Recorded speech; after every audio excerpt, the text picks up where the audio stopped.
Yo, what up YouTube? Ryu Maximus here, and today I'm going to be bringing you a deck profile for my OTT standard deck.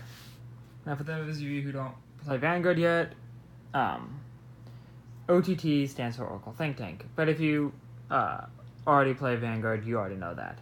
So without further ado, let's get started on this deck profile. And one last thing I'm going to mention before we start this deck profile, that this deck actually got me second in a tournament back in my home state of Nebraska at a card shop called Goblin God. They're not sponsoring this video whatsoever, but just a shout out to Goblin God and the group at Goblin God. Without further ado, let us begin. The starter for the deck is Lajin Trismegistus. But you don't necessarily have to run Lajin Trismegistus if you don't want to. She's just a starter she's the original starter from before Standard. So, yeah. Next, you run 4 PG draws. The new thing, because this is a standard deck list, as I have probably mentioned. So, 4 PG guards. 4 PG draw triggers. 4 heal triggers. Obviously, 20k shield, 10k power, all triggers give you plus 10k. And then I run 7 crits. I know you have probably seen a lot of people running 8 crits. My grade 1 lineup, from grade 1 on up to grade 3, my deck is just super packed. And I've actually found that I still hit crit triggers fairly well.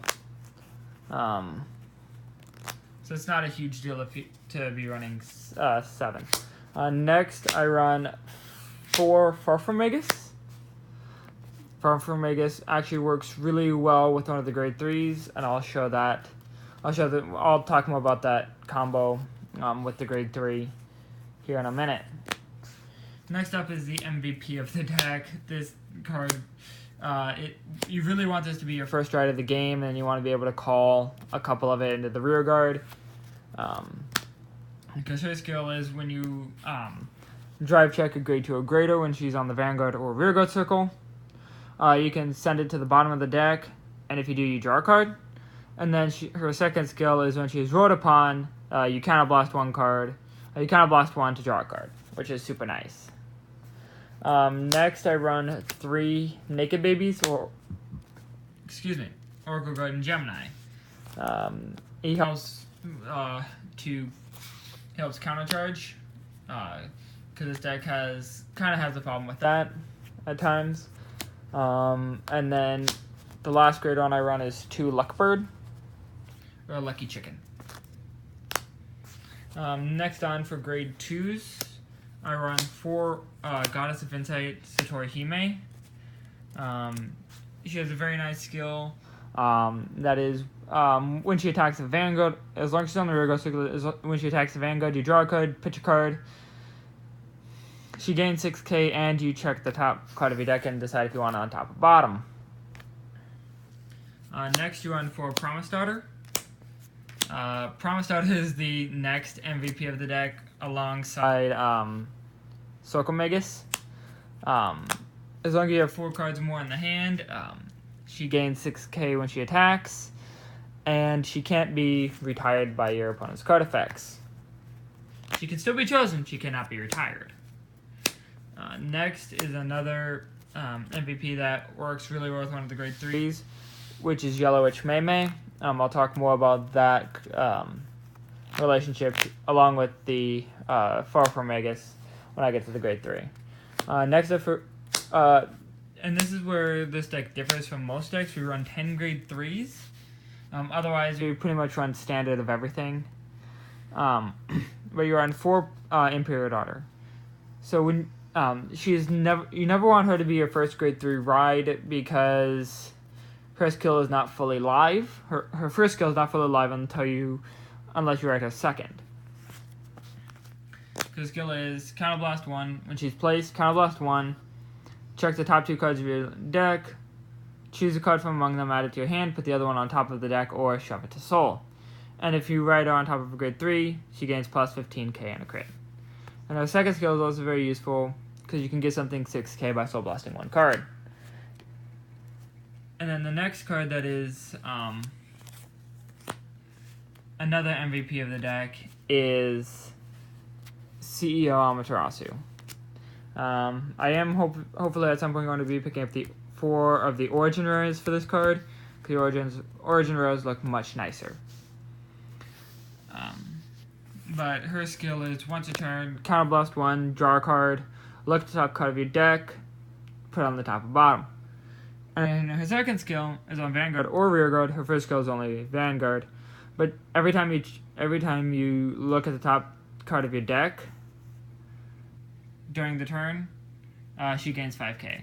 So your typical, I'll go into the combo here in a minute. And then the final grade 3 you run is 2 Victorious Deer.